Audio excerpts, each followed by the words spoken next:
Hello students, कैसे हैं आप सभी। आज की क्लास में हम बात कर रहे हैं बेसिक प्रॉपर्टीज ऑफ प्रीडीन की। देखिए, प्रीडीन की कैसी नेचर का होता है, बेसिक नेचर का होता है, और इसकी chemical reactions, method of preparations, वो सब हम चीजें पढ़ चुके हैं। इस प्रीडीन का लास्ट टॉपिक ये है, क्या है, बेसिक प्रॉपर्टीज। तो बेसिक नेचर का होता है, इसको हम समझेंगे और कंपेयर करेंगे अदर कंपाउंड से। इंपॉर्टेंट है ये टॉपिक, और शॉर्ट नोट अक्सर एग्जाम्स में आता रहता है, तो इस पर आप इंपॉर्टेंट लिख लें।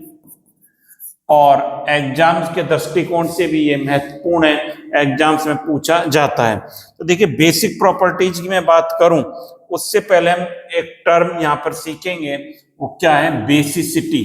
एक होता है बेसिसिटी, क्षारीयता, और दूसरी क्या होती है, न्यूक्लियोफिलिसिटी। न्यूक्लियोफिलिसिटी, नाभिक स्नेहिता, जिसको नाभिक स्नेही से बना है, नाभिक स्नेहिता कहते हैं। ये क्या है, क्षारकता कहता है। अब दोनों में क्या अंतर है, दोनों ही क्या है, डोनरेबिलिटी को शो करते हैं। क्या शो करते हैं, दोनों ही टर्म किसको शो करती हैं, बेसिसिटी की बात करें, चाहे हम किसकी बात करें, नाभिक स्नेहिता की बात करें, न्यूक्लियोफिलिसिटी की बात करें, ये भी डोनर स्पीसीज है, वो भी क्या है, डोनर स्पीसीज है। तो फर्स्ट जो सिमिलरिटी है वो क्या है, बोथ आर डोनर स्पीसीज है। ये भी डोनर स्पीसीज है और ये भी क्या है, डोनर स्पीसीज होती है। अंतर कहाँ है, जो बेसिसिटी में कहां पर डोनेट किए जाते हैं, lone pair of electron, lone pair of electrons या electrons, and lone pair of electron donate to proton. Proton का मतलब H+। प्रोटॉन को लोन पेयर या इलेक्ट्रॉन डोनेट होंगे तो वो क्या कहलाएगा, बेसिसिटी करैक्टर कहलाएगा। अच्छा, यहां पर किसको होंगे, लोन पेयर ऑफ इलेक्ट्रॉन्स और electron donate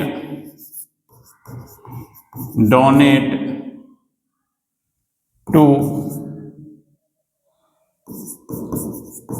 other than proton. Donate other than proton मतलब प्रोटॉन के अलावा, यहां प्रोटॉन को डोनेट नहीं किया जाएगा।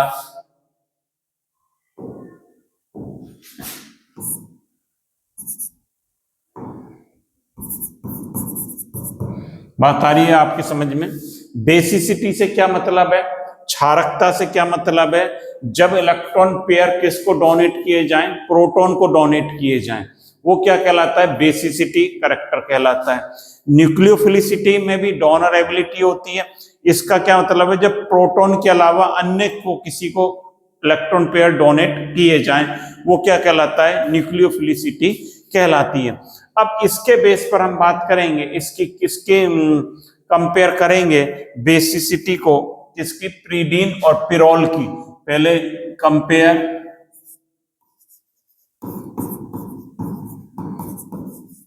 कंपैरिजन ऑफ बेसिसिटी किस किस की, पिरोल और किसकी बात कर रहे हैं हम, प्रीडीन की। देखिए, पिरोल क्या है आप जानते हैं, इस प्रकार से स्ट्रक्चर होती है, ये NH, यहां पर लोन पेयर, ये क्या है, पिरोल है।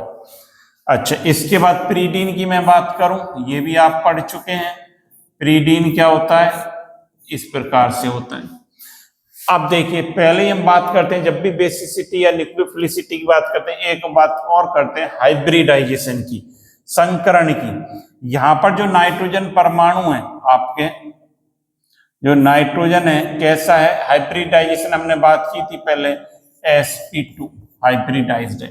यहां पर जो इलेक्ट्रॉन है, पेयर है नाइट्रोजन का, वो कैसा होता है, डीलोकेलाइज इलेक्ट्रॉन पेयर। कैसा है, डीलोकेलाइज है loan pair of nitrogen atom. जो इसका जो लोन पेयर है वो कैसा है, डीलोकलाइज्ड है।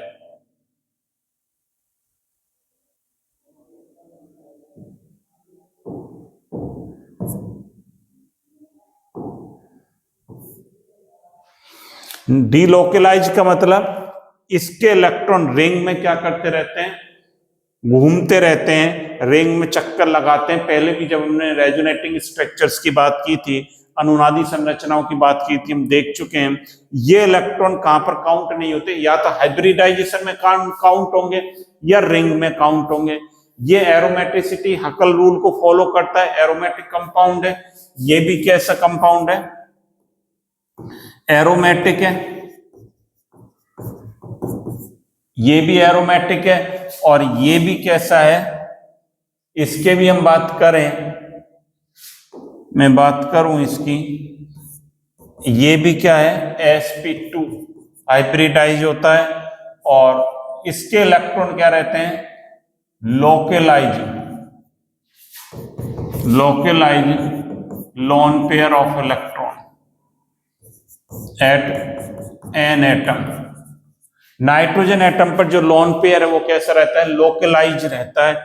ये डीलोकलाइज है, ये भी कैसा है, एरोमेटिक है।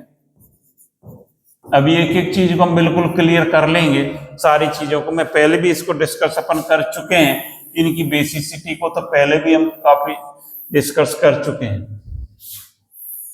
प्रीवियस लेक्चर में भी हम देख चुके हैं इनकी बेसिसिटी का ऑर्डर। दोबारा इसको थोड़ा समझ लें। हम बात कर रहे हैं किसकी, पिरोल की और प्रीडीन की। ये बात आपकी समझ में आ गई। दोनों में sp2 हाइब्रिडाइजेशन है, तो इससे हाइब्रिडाइजेशन से बेसिसिटी पकड़ में नहीं आएगी। यहाँ पर इसमें delocalise lone pair of nitrogen, lone pair of electron है किस पर, नाइट्रोजन एटम पर। Delocalise lone pair of nitrogen atom जो है वो कैसा है, डीलोकलाइज, मैं इसकी बात कर रहा हूं, इस लोन पेयर की। डीलोकलाइज मतलब ये एरोमेटिक जो सेक्सटेट है उसमें काउंटेबल है, ये एरोमेटिक सेक्सटेट में काउंटेबल नहीं है। ये भी 6 पाई इलेक्ट्रॉन है, यहां भी क्या है, 6 पाई इलेक्ट्रॉन, और यहां भी क्या होते हैं, 6 पाई इलेक्ट्रॉन रहते हैं। ये इसमें काउंटेबल होता है लोन पेयर। इसके अंदर हम लिखते हैं लोन पेयर कंटेनिंग, ये लोन पेयर कंटेनिंग है, लोन पेयर नॉट कंटेनिंग। इसमें क्या होगा, लोन पेयर नॉट कंटेनिंग। यहां पर लोन पेयर को काउंट नहीं किया जाता 6 पाई में, यहां पर इसको काउंट किया जाता है। जब ये इसमें काउंट हो गया तो देने के लिए उपलब्ध नहीं रहेगा। बात आ रही समझे, ये कहां पर रिंग में है तो ये देने के लिए उपलब्धता नहीं है, ये रिंग में काउंट नहीं है लोन पेयर। ये जो लोन पेयर है वो रिंग में काउंटेबल नहीं है एरोमेटिक सेक्सटेट में, तो उपलब्धता इसकी ज्यादा रहेगी, तो इसकी बेसिसिटी क्या हो जाएगी, बढ़ जाती है। तो ये जो बेसिसिटी ऑर्डर, यदि मैं इसको 1 लिख देता हूं, इसको 2 लिख देता हूं, तो बेसिसिटी ऑर्डर क्या रहेगा, बेसिसिटी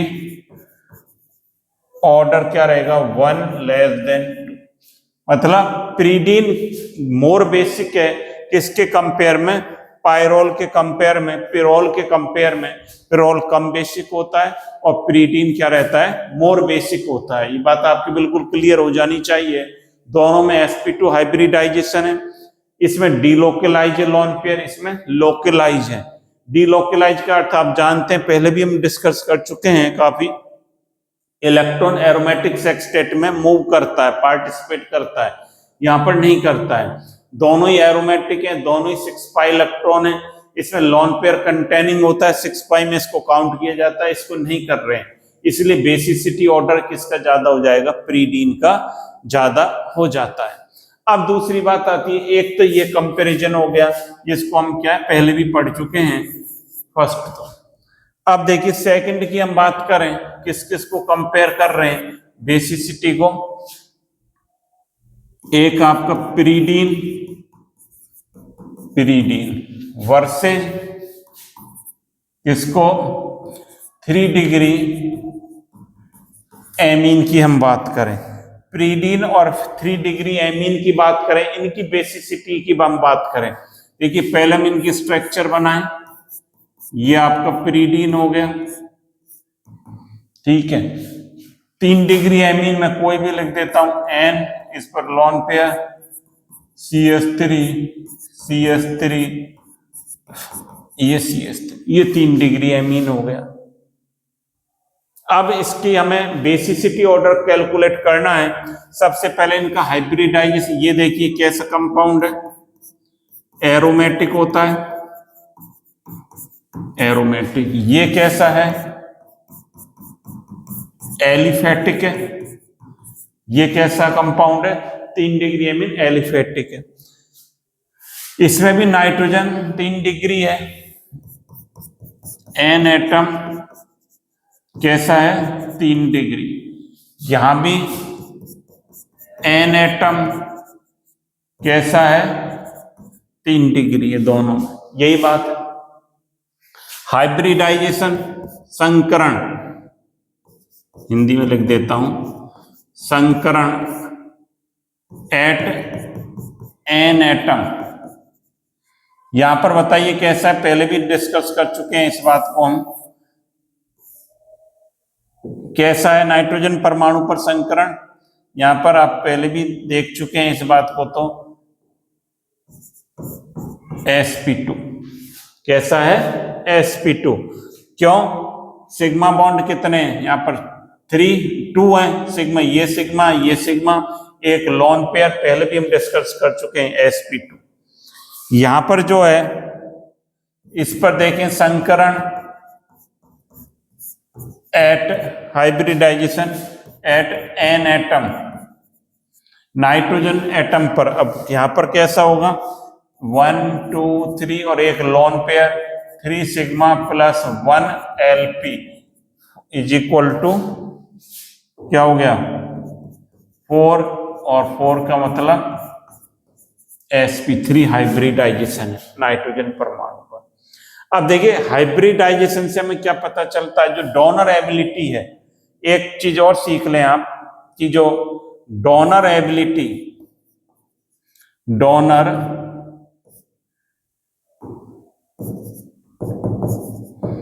एबिलिटी इनवर्सली प्रोपोर्शनल होती है 1/S करेक्टर,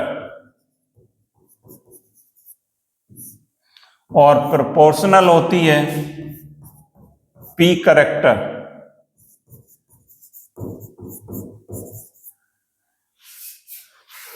दूसरी बात, इसको मैं DA से रिप्रेजेंट कर रहा हूं डोनर एबिलिटी को। एक चीज और, डोनर एबिलिटी जो है ये किसके प्रोपोर्शनल होती है, बेसिसिटी, क्षारकता के। अब इनका मतलब क्या है, इसको भी हम समझेंगे कि हमारी डोनर एबिलिटी मतलब S करेक्टर बढ़ेगा तो डोनर एबिलिटी कम होगी, P करेक्टर बढ़ेगा तो डोनर एबिलिटी ज्यादा होगी। S नाभिक के ज्यादा नजदीक रहता है न्यूक्लियस के। डोनर एबिलिटी बेसिसिटी के क्या है, समानुपाती है, प्रोपोर्शनल है। डोनर एबिलिटी बढ़ेगी तो क्षारकता भी बढ़ेगी। अब देखिए इन दोनों को कंपेयर करते हैं।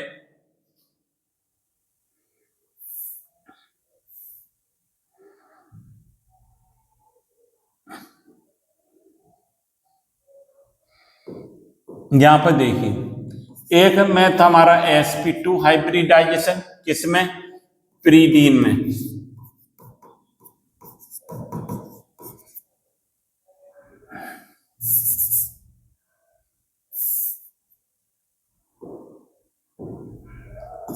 देखिए दोबारा लिख देता हूं, प्रीडीन में जो है, प्रीडीन में जो हम एन एटम की बात कर रहे हैं कैसा है, sp2। और 3 डिग्री एमीन में एन एटम हमारा कैसा है, sp3। अब ये हो गया sp2 और ये हो गया आपका sp3। मैं बात करूं किसकी, एस करैक्टर, और इसमें पी करैक्टर। एस और पी करैक्टर की जब हम बात करें तो इंपॉर्टेंट है। एस करैक्टर यहां पर कितना है, अप्रोक्स 33, पी अप्रोक्स 66% है। यहां पर एस कितना है 25% और पी कितना है 75%। अब एस करैक्टर बढ़ेगा, अब आप देख लें एस करैक्टर ज्यादा किसमें है, sp2 हाइब्रिडाइजेशन में, sp2 संकरण में, sp2 किसमें, प्रीडीन में। तो प्रीडीन में जो है एस करैक्टर ज्यादा है तो मतलब डोनर एबिलिटी कम होगी और इसकी बेसिसिटी क्या होगी, कम होगी। डोनर एबिलिटी क्या है, कम है। तो डोनर एबिलिटी कम है तो बेसिसिटी भी क्या होगी, कम होगी। तो मतलब यदि इसको 1 माने और इसको मैं 2 मानूं तो आप देख रहे हैं कि पी करैक्टर किसमें ज्यादा है, 3 डिग्री एमीन में ज्यादा है। पी करैक्टर जितना ज्यादा होगा उतनी उसकी बेसिसिटी होगी। तो बेसिसिटी ऑर्डर क्या हो जाएगा, बेसिसिटी ऑर्डर क्या हो जाएगा, किसका ज्यादा हो जाएगा, 1 की कंपेयर में 2 का ज्यादा हो जाएगा। इसको हमने क्या मान रखा है, 1, और इसको मैंने क्या मान रखा है, 2 मान रखा है। तो 2 का ज्यादा है मतलब 3 डिग्री अमीन, यहां लिख लें चाहे प्रीडीन से ज्यादा किसका है, 3 डिग्री एमीन। बात आ गई होगी समझ में आपके कि जैसे जैसे हमारा एस करैक्टर बढ़ता है बेसिसिटी क्या होती है, कम होती है। एस करैक्टर क्यों बढ़, एस करैक्टर से बेसिसिटी क्यों कम होती है, एस का जो ऑर्बिटल है, एस इलेक्ट्रॉन है, न्यूक्लियस के ज्यादा नजदीक होते हैं तो वो डोनेशन में क्या होता है, इजी गोइंग नहीं दे पाते हैं, डोनेट नहीं हो पाते हैं एस इलेक्ट्रॉन। किसके कंपेयर में, पी न्यूक्लियस से डिस्टेंस वाइज ज्यादा दूरी पर है, पी इलेक्ट्रॉन इजीली डोनेट हो पाते हैं। तो एस करैक्टर यहां पर बढ़ गया sp2 में, sp3 में एस करैक्टर कितना है 25% ही है। अब इसलिए P बढ़ गया, हम इसको यूं समझ ले चाहे P इसमें बढ़ रहा है, P बढ़ रहा है तो इसकी बेसिसिटी भी बढ़ जाती है। ये बात आपके क्लियर हो जानी चाहिए, शॉर्ट नोट में आती है। एक कंपैरिजन और है,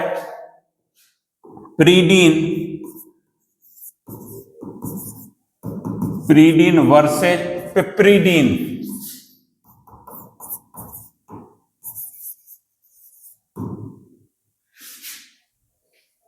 पिप्रीडीन की हम बात करें, देखिए प्रीडीन ये होता है और पिप्रीडीन क्या है, इसका रिडक्शन कर दें प्रीडीन का, ये पिप्रीडीन। यहां पर देखिए, यहां पर हाइब्रिडाइजेशन sp2 है, यहां पर कौन सा है, यहां पर आपका कौन सा हाइब्रिडाइजेशन, सिग्मा सिग्मा, एक लोन पेयर है, यहां पर भी ये सिग्मा ये सिग्मा। यहां पर कौन सा है, नाइट्रोजन पर sp3, ये sp3 है। इसको 1 मान लें, इसको हम क्या मान लें, 2 मान लें, तो बेसिसिटी ऑर्डर क्या हो जाएगा,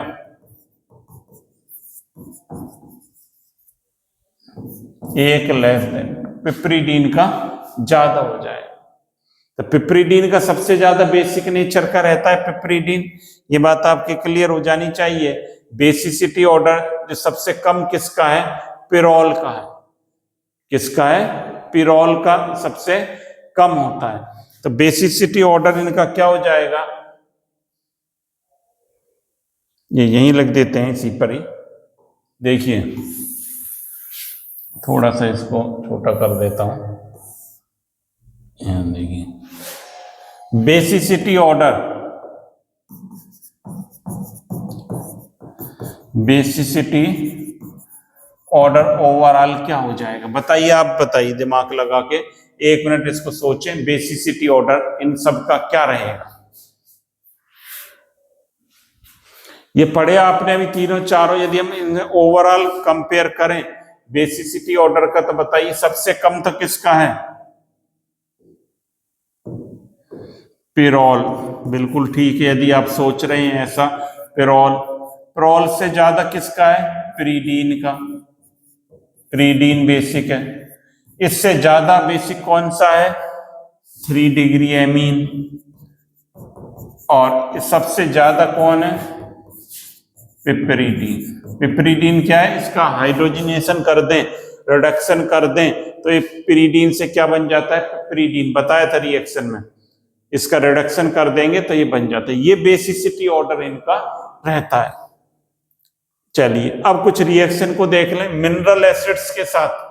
मिनरल एसिड्स के साथ रिएक्शन कराएं और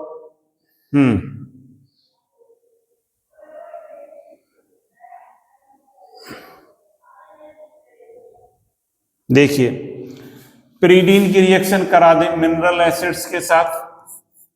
ये आपका पिरीडीन है प्लस HX, तो चतुष्क अमोनियम क्वाटरनरी अमोनियम सॉल्ट बना लेते हैं। क्या बना लेते हैं? चतुष्क अमोनियम सॉल्ट। क्वाटरनरी, ये पॉजिटिव और ये H और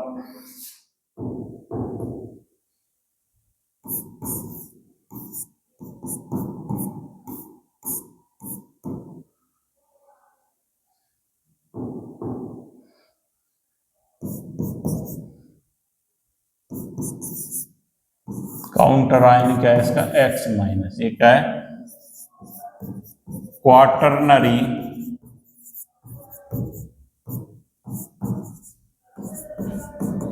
अमोनियम सॉल्ट। हिंदी में क्या लिखे हैं? चतुष्क अमोनियम लवण। ये बना लेते हैं, चतुष्क अमोनियम लवण बना लेते हैं। इसी प्रकार से मिथाइल आयोडाइड के साथ यदि करें, सेम रिएक्शन होगी। सेम मिथाइल आयोडाइड का था CH3I, तो इसके साथ भी इसी प्रकार से चतुष्क अमोनियम लवण बन जाएगा।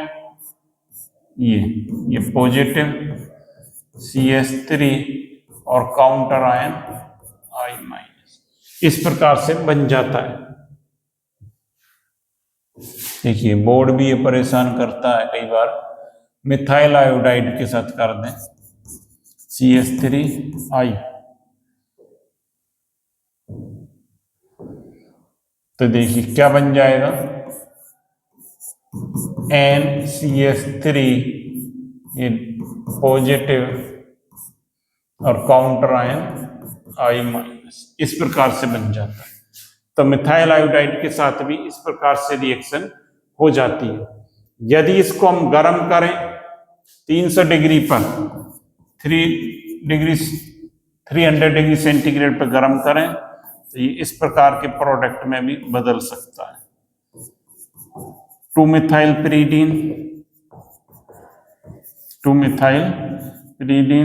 और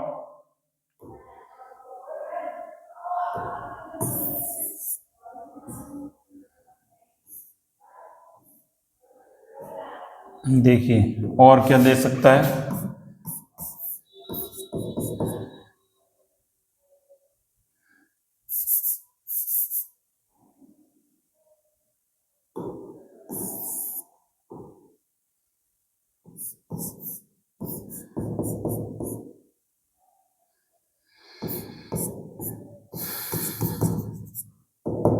फोर मिथाइल पिरीडीन। इस प्रकार ये प्रोडक्ट रीअरेंजमेंट के द्वारा इस प्रकार के प्रोडक्ट बन जाते हैं। देखा आपने, पहले यही बन रहा था चतुष्क अमोनियम लवण, और जब हम मिथाइल आयोडाइड के साथ कराएंगे इस प्रकार के प्रोडक्ट बनेंगे। और कौन से? मिथाइल अल्कोहल, सेम रिएक्शन होगी सेम मैनर में। इसके साथ कराएंगे मिथाइल अल्कोहल, क्या होता है? CH3OH, तो ये क्या दे देगा?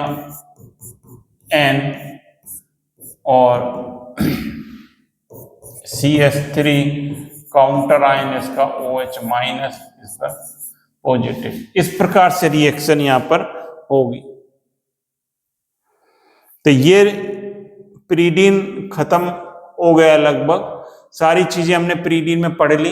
प्रीडीन की हमने method of preparations, chemical reactions और इसकी बेसिसिटी इतना भी आप पढ़ लेते हैं।